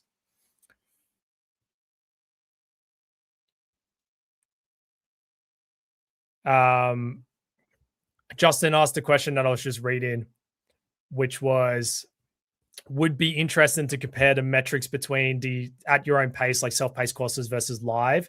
People work out more if they have a trainer versus going to the gym themselves. I've got data on it but it's very limited data. This was one of my experiments. So I have this habit, by the way. This is something you can steal if you want. Towards the end of the year, I obviously start planning for the next year. So I always run a bunch of experiments in the last quarter of the year. And this is important because those experiments give me data. They become an input into my strategy. So technically, I start thinking about all of this I mean, I'm always thinking about this, but I start to formally think about this in the last quarter of the year. And I do activities to try and get more inputs, right? So these inputs. So one of the experiments that I did towards the end of last year was I launched that discovery course. So I mentioned it over here. Where was it? Yeah, here. So I did a live product discovery course, promoted it, got a bunch of signups. I did 25,000 in revenue on it. I got 4 new people into the product mentorship. So my keys for success were I had a number in mind, which was basically how much I would charge for that course for a company. And I surpassed that. So win, which is close to that number. So, not like a huge amount over. And the other key success metric was, would this help drive that upsell, right? Remember I was talking about the upsell? So would it actually drive upsells? And the answer was yes. So win-win. Now, I run these experiments in the last quarter because then it informs next year. Because if this bombed, if this didn't work, we would be having a different conversation right now. I'd be like, oh, I tried to do a live course. It didn't really work. That might not mean that I don't still do it. I might need to diagnose why it didn't work.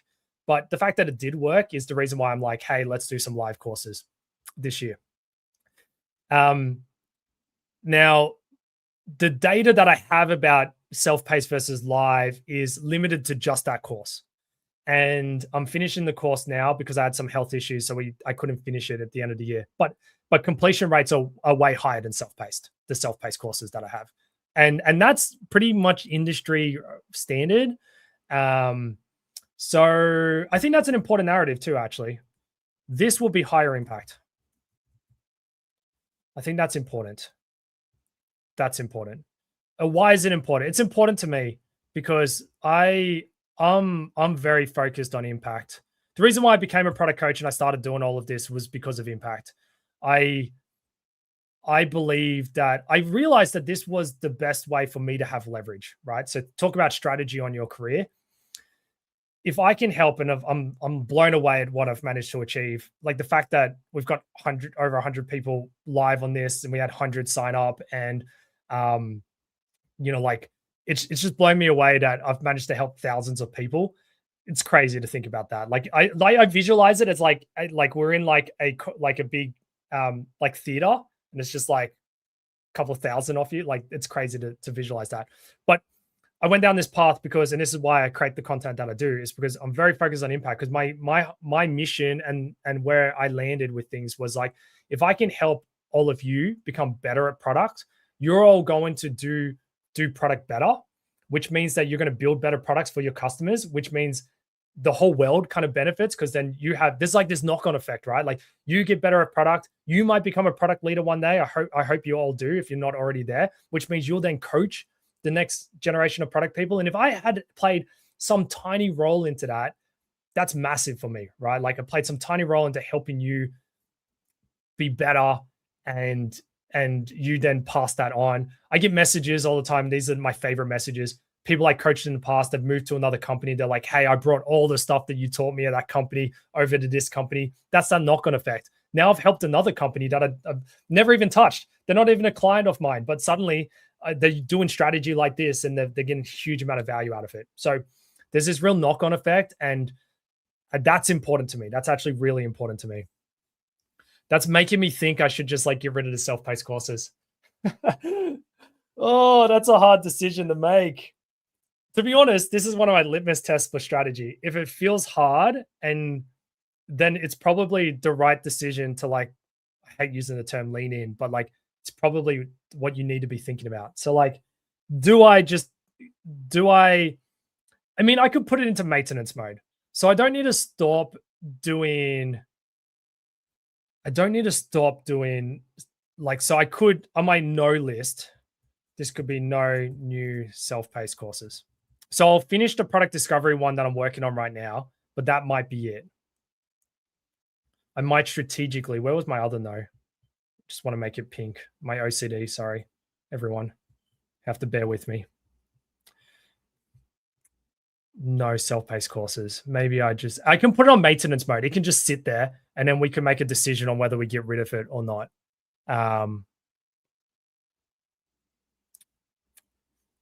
and use your focus on editor to add a bit more supplement content and edit for self-paced. Yeah, I could do that, Justin. To be honest, I don't think I want to, because like, so Justin said, like, I could focus on live. I could leverage my editor to then create some supplement content and edit it for self-paced, for the self-paced courses. My problem with that is, like, what I've learned with self-paced courses is, man, it's a lot of effort, but you've got to really curate it and make it really like high impact. So I can't just take, this is why self-paced course, I've got this theory, right? This is one of my narratives, by the way.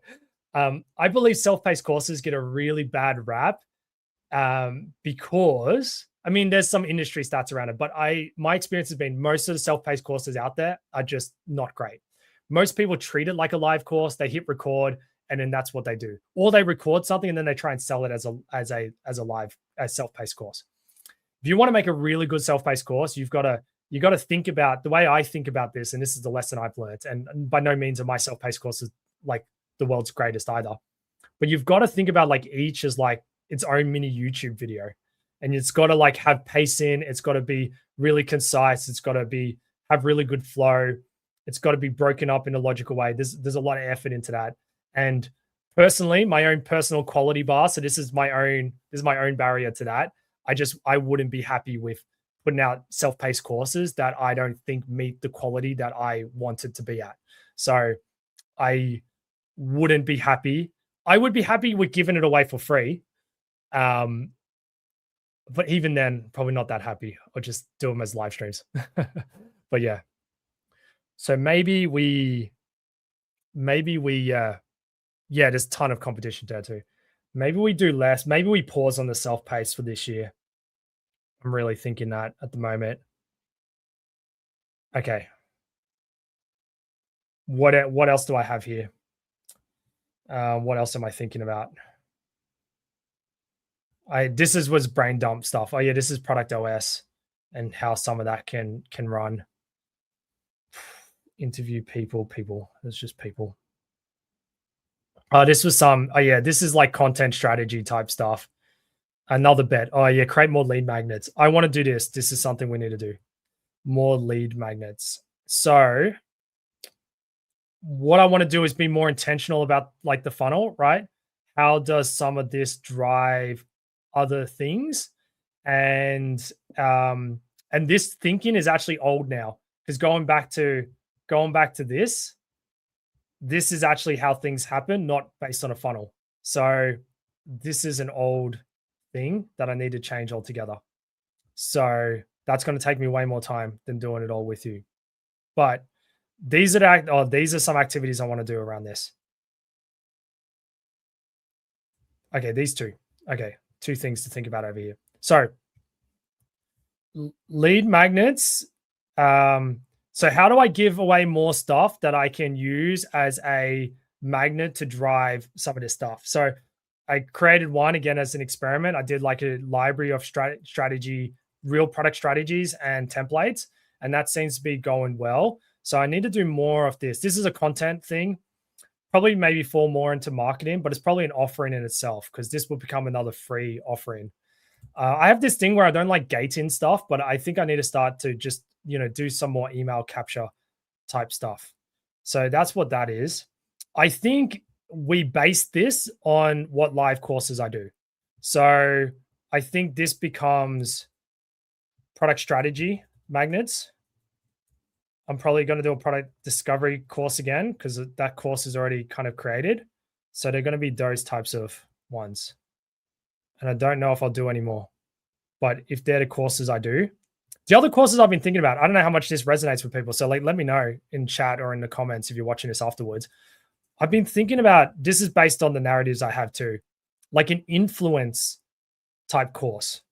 And the reason for that is because of the data I pulled. So in the product mentorship conversations I have with all of you, influence seems to be like a big thing that people need help with and struggle with.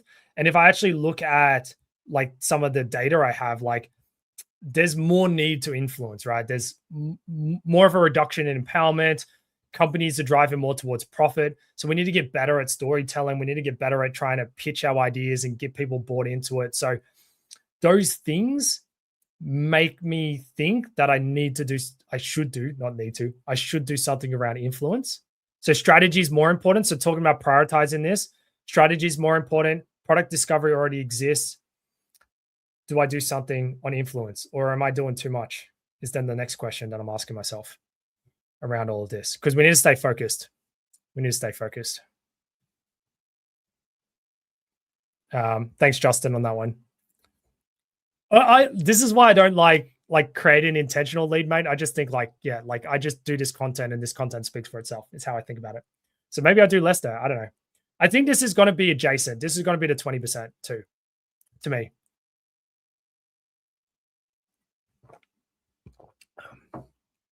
So yeah. Price. If I did an influence course, price. It would be a live cohort course. And the price point that I've put on the live cohort is, and this is based on research, it's $500 US for a live cohort. That would be the price point for the person who asked. So that's for live cohorts. My self-paced is priced lower because you have to price that lower. I don't know. Let me know. Let me know about the influence one. We'll think about it. Another activity. This is a good strategy activity that you can do, by the way. And this is diving into the product mentorship. So if we dive into the product mentorship, an activity you can ask yourself is just make it super extreme.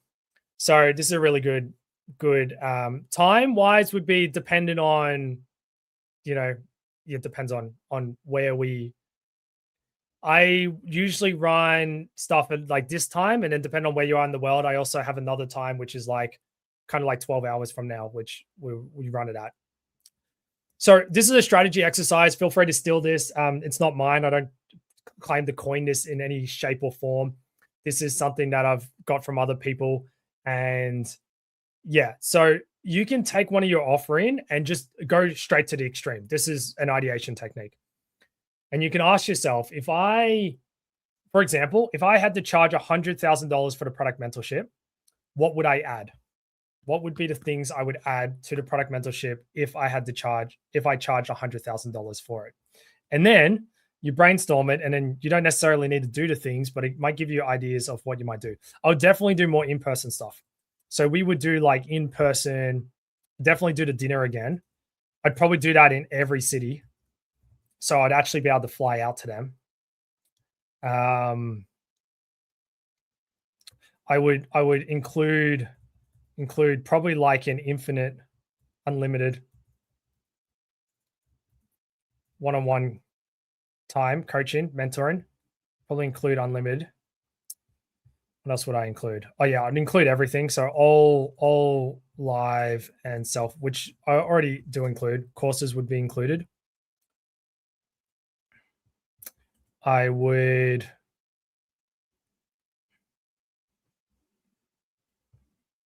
so the product mentorship already has like a platform where you can DM me anytime. Yeah, it's got a community space where you can connect. They have a direct line to me. They can DM me there.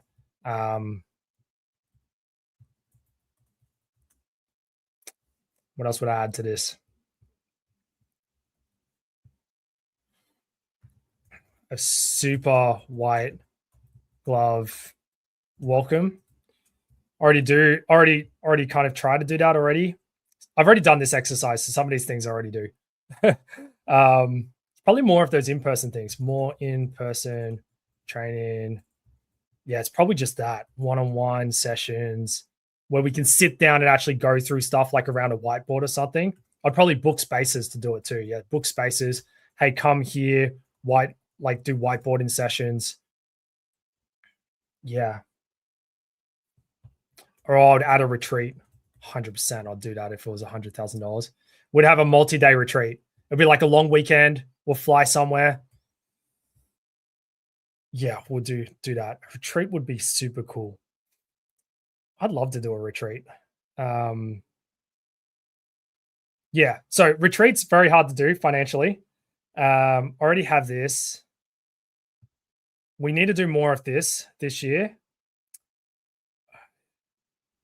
I probably can't do in person, but we could definitely do more. So let's replace this. We could probably do more live workshopping. I could think about how I could up the one-on-one. The rest is already included. Retreat we can't do. Yeah, I don't think there's changes from what we had above. Not surprising. But more live stuff, more workshops. We'll include all of the self-paced courses. And all the live courses, I should say, already included. We'll do another in-person event. I need to think about what to do for people virtually. I don't need to solve this for the strategy. This is definitely too low level.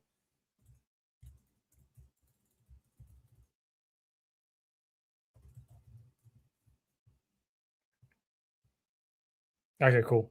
I don't think we change anything there. All right. I think we're converging here. Okay, so strategy review. Yeah, no, that's stuff. Yeah, I'll add that type of stuff. So keep doing that by accident. Yeah, definitely we can do like roadmap, strategy, discovery plan, like stuff like that. Reviews. Yeah, definitely. I think this is something we could think about adding too, to be honest.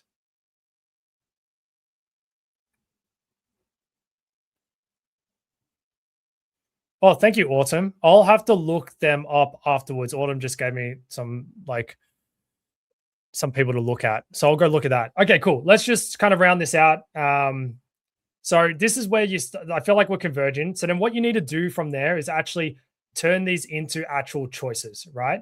So I've already got a not doing list, and this is something I want to do. There's some people I need to create a list of things I want to ask all of you for and network for. But let's add the ones that I just added. So no new self-paced courses.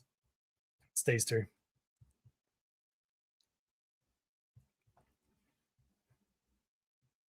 Okay. So some of these things are more for my other business. So pillar clients are that. So let's get rid of that. Okay. Custom training, that's for my other stuff. Okay, video editing. I've obviously brought on a video editor, so that's good. I'm doing less speaking. It just takes up so much time and stuff like that. And it doesn't seem to convert as much as I would like it to. Instead, I'm going to focus on the live streams. I'm not going to do collaborations with people. I'm not going to pick up any partnerships unless I think it's super strategic. And then we're going to add these. So we're going to we're not going to add any more self-paced courses. Let's just put it into maintenance mode and we can make some decisions later on. Not doing a book. What was the other one? No podcast. That was the other one. So we're not doing a podcast or anything like that. We're definitely not going to go down the path of doing AI, like heavy AI. Like we're not going to do AI training, but we're going to do some experiments. So then my big choices are, so let's split this in the 70, that's 70, 30, 10. So we go 70%. This is going to be, what are our big things here? So we're going to do more live streams, live cohorts. We're going to do product mentorship, which will include more of these things. Maybe that. Okay, cool. So 70% will be more live streams. So this is how you then go from choices to actually like, okay, what are the things that we're going to do? We are going to, we need to get rid of all these arrows. We'll do live courses. At the moment, it's going to be strategy and product discovery, and we'll keep influence as a maybe. We'll do product mentorship. We'll keep doubling down on what works. We will do more in person, more live, which will leverage some of those cohorts. We'll do a dinner again. Think about, more live workshopping. Got that twice. Maybe we'll add stuff like the strategy reviews and stuff. I already kind of do this, especially for those who get the Accelerate product mentorship where we have one-on-ones. We do this anyways. Like a lot of times we spend our one-on-one times actually like going through like your actual roadmap, going through your strategy and reviewing it. So that's going to be the 70%. The 20% will be, I'm running out of space. The 20% will be, obviously, we're still going to do product OS, and then we're going to do lead magnets.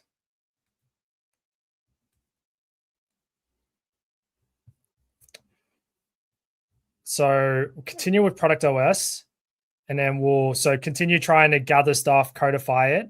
I think there's some synergy here where we can take some of that and use some of that as lead magnets. So there's cohesion here. This is another thing, important piece of the puzzle for strategy, right?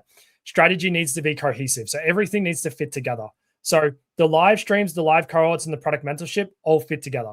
The product mentorship will include the live courses, so that works together. I want to do more live stuff in the product mentorship anyways, so that makes a lot of sense. The live streams fit on that narrative. It's also more top of the funnel type stuff that drives all of you into, like, if you want to, no pressure. I don't really mind. But yeah, it can drive these things.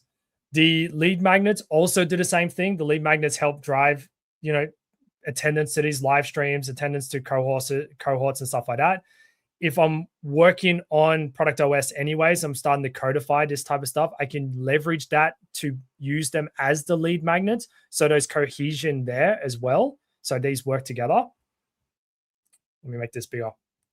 So that's an important thing, because your strategy, all these choices, hopefully you can see that all these choices fit together somehow, right? They're not disparate random ideas. It's not like, hey, we're going to generate revenue over here and we're going to, do this over here and that over there. Like, that's not an effective strategy. That's just like piecemeal, and it's a laundry list.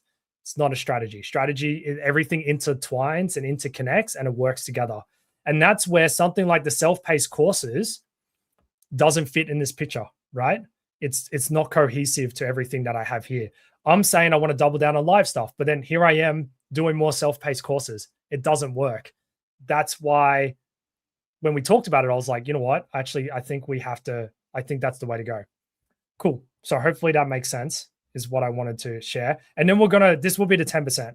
This will be the 10%. And to be honest, there's some cohesion here because, I would definitely leverage it to be more efficient. But there's some cohesion here too, because, for example, I can take everything in the product discovery course. I'm actually doing this right now, so this actually works very well. I can take everything in the product discovery course. I can take all the content that I have on product discovery, and then I can create a AI coach on product discovery that's been trained on the content. And then if you come to the product discovery course, or if you're part of the product mentorship, I can then make that available to you, right? So you can take the course, and then at the end of the course, you can be like, here's an AI coach on product discovery, that's been trained on everything you just went through. If you've got questions about the course content, if you want a refresher or remember something, you can just go ask that rather than having to go through all the material. So there's cohesion there as well. And I think it's worth experimenting with it. I think it's going to have two benefits. One, some of these might turn out to be some pretty cool stuff that actually is really, really valuable, and we could use it, leverage it.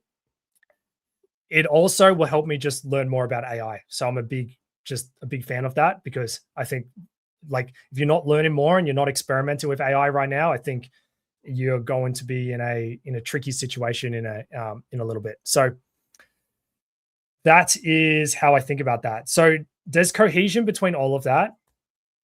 Hopefully you can see how it all fits together. This is then where you start making these choices. And just to show you the structure that I normally go through, we're not going to do it now because it will just take a long time. But normally the questions I ask myself are these questions. We'll go through the product mentorship one. So what is it?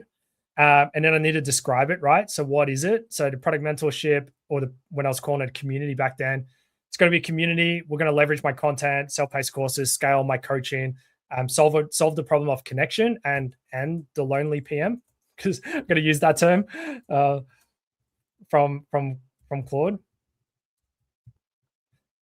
Right? Who am I targeting? Basically, what we just talked about then: senior PMs, kind of fresh new heads of product that have access to support. So we talk about who this is targeting. Why do we believe we should do this? This is basically, how does this support everything else? How does this support our business goals, the business strategy, all that type of stuff?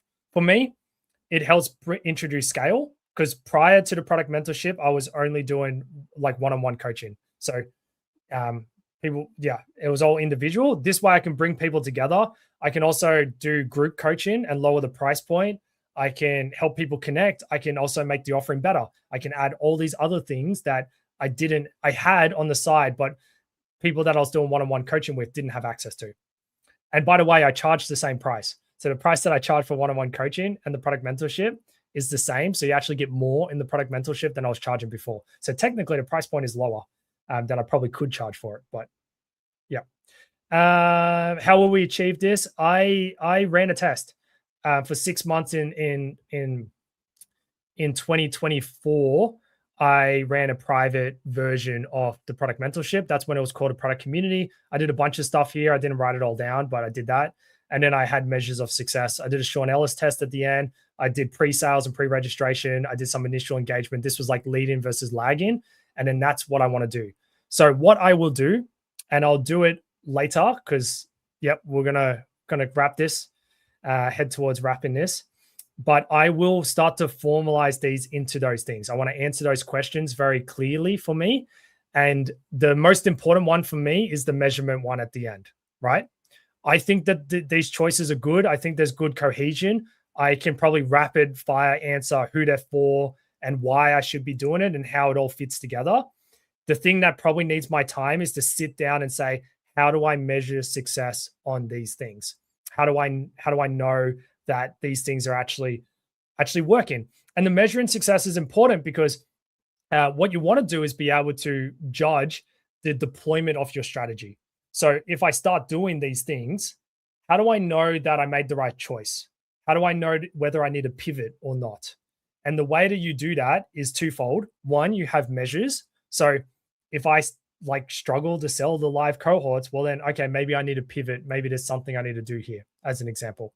But if I don't, maybe it's fine, right? Just like this stuff. Like if I do this coach thing and then I need to work out what the metrics would be, but they'll probably be like usage and I'll probably get some qualitative stuff. But like if people aren't using it, nobody's finding value in it, if it's broken or something like that, okay, maybe I need to pivot. Maybe I don't do anything here, etc. Right? So I need to invest time to work out what those metrics are. The second piece of the puzzle that will help you know when to pivot your strategy is those narratives, right? So those narratives are based on assumptions and hypotheses and beliefs that you have about the future. If you start getting signals and data that tells you that those things are no longer true, that those narratives don't stand up anymore, that will be a very clear signal to you to go, you know what? Maybe I need to pivot. Because if your strategy is based on those narratives and you no longer have conviction on those narratives because you're starting to see data points that are contrary to those narratives, then okay, we might need to do something here. We might need to pivot. We might need to change. And then this is when you revisit it, you update your strategy. What's my new narratives? What would I change, etc., and go from there.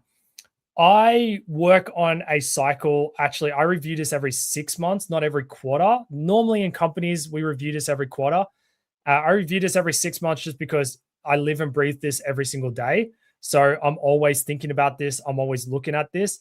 And I found that I don't need an intentional quarterly checkpoint to know whether this is working or not. When you're in a large company, and some of you might be in this space, you can get really busy and it can be very hard to actually allocate time to pause, reflect, and look at this. In that case, I'm a big advocate for reviewing your strategy every quarter. But this is where you get to. So you make choices, codify it, answer these questions. I got my not doing list as well. Then you can turn it into a document and then you can start to circulate that. What I should say is through this whole process, just like I've included all of you on the journey, if I was doing this in a company, I would have included stakeholders through this process. So I would have got these inputs. I probably would have got them to help me do the narratives. So then I want to see if we're in agreement, right? Do we agree that these narratives are correct or not correct? Because we don't know if they're correct yet, but do we agree on them? Do we agree on these? Because if we can't agree on these narratives, then we're going to struggle to make strategic choices. Because if we can't agree on this is what we're going to base our choices on. And what you might find, and this is where strategy gets more difficult than doing it on your own, So I do recognize that this is a more simpler and easier example to walk you through. You might find that you both had two different narratives, and you're kind of like fighting it out about like which narrative do we believe is true or not. If that's the case, one of the ways to break that deal breaker is sometimes to go get more data and inputs and research. So you could go, hey, let's actually go, and if we were to answer that, what data do we need to break this tie break? Then go get more inputs, get more data, and then come back to it. That's one way you can do that. Another way is you can just go down the path of both and run an experiment and kind of see which one ends up being true. And then I want to make sure we agree on the principles. And then this stuff that we just workshopped, I'd 100% be workshopping with other people, and I wouldn't be doing it on my own, right? So at least as a product trio, include some key stakeholders. Maybe as a product trio, we might have like a first stab at it, and I might circulate this with like my product leader and maybe some peers, get their feedback, and then include stakeholders. But yeah, definitely you want to do this collaboratively. And then that way, when you get to the end and you make some choices and you start to communicate that strategy doc to get buy-in on it, none of this should be a surprise. If they agreed on those narratives before, they should be able to understand why you came to these conclusions. And when you explain why you came to these conclusions, you can say, hey, do you remember that we agreed that this was a big narrative? Well, this is why I'm thinking we should focus here and here and here. And if you disagree with these, you still agree on the narrative. So what part of this do you disagree with? And then how do we tweak it? That's what you end up doing. And that's a much easier way to influence. One of my influencing techniques is to start at a point of agreement and then move to disagreement. So if you've got agreement on the narratives, that becomes your anchor point that you can pivot around, and you can always bring it back to, hey, remember we agreed that AI content's growing and we need to do more live in-person stuff. So, okay, if you disagree that we should do live courses, why? Because it's not the live part that you disagree with. What's the other part that you disagree with? Yeah, cool. So that is it. That's the steps. Hopefully that's some extra context around all of that. I've already, obviously, if you're interested, this is just a bit of a shameless plug. I'm throwing it at the end, which I'm not supposed to put at the end, but I'm just going to mention it now. If you are interested in a product mentorship, I'm running $100 off for the rest of the month. Use Mentor 2026 if you're interested in that. You can go check that out as well. I've also because I've preempted this, I have already started thinking about a live product strategy cohort. So that's actually live. I've got a discount running on that. Let me close my little list. So I'm going to give you all $100 off, but it's going to be for the first 10 people. So they'll drop the price from $4.99 down to $3.99. You can use the code strategy100 if you're interested in it. There's 2 cohorts, launch March and June. You can go check more information about that out over on Product Pathways website if you're interested in it. But that's that one as a pitch. And super appreciate coming and hanging out for so long. This is not only the biggest live stream that we did, it's the longest. It's also was an experiment for me too, because this was doing something different where we kind of build it and we chat about it. And hopefully that was valuable for you. You all helped me. I actually really appreciated it. So that was awesome. And Autumn just said, first event, extremely engaging. Awesome. So anyone who registered, I'm going to share the recording. I'll share a bunch of links to templates. I'll share, obviously, the product mentorship and the strategy course if you're interested in it, and the discount as well. And yeah, so super appreciate it. If you have any other questions, I'll hang around for a few more minutes if you want to ask them, and we can go through it. And thank you, Autumn. I'll go back through those in the chat and get those names. And yeah, but we'll kind of call it there if there's no other questions. And I appreciate it. First live stream for the year. I think we've nailed it with all the metrics and everything like that. I'm going to review it. I'll give you all an update. That's for sure. So yeah, more to come. Oh, if you have any suggestions about other things you'd like to learn about, maybe some of that AI stuff, maybe roadmaps, maybe discovery, maybe, I don't know, anything really, drop it as well. I love input. It's good input for me to be like, okay, what could we run the next live stream on? I want to do more of these based on this strategy. So I'm thinking the next live stream will probably be in I think it'll have to be in 3 weeks because I'm doing some traveling. But yeah, probably for work, not a holiday. I wish. so probably next couple of weeks you'll get an announcement as well. So you'll get that coming out. So yeah, there's no other questions. We'll call it there. I really appreciate it again. Happy New Year. This was awesome way to start my year and I appreciate it. And yeah, I might even send around. You know what? I'm just thinking aloud. I'll try. I won't be able to do it before I can send the recording. I was just thinking I'll send around the final strategy that I end up with. I don't know. Maybe I'll have to send it a bit later, but I'll think about that. I'll think about that because I just thought like you could see like the final product. I can always share the previous one actually, so you can see that if you want. But anyways, Happy New Year. Thanks heaps. Have a good day. Have wherever you are or good evening. And I'll see you at the next one. Appreciate it. See ya.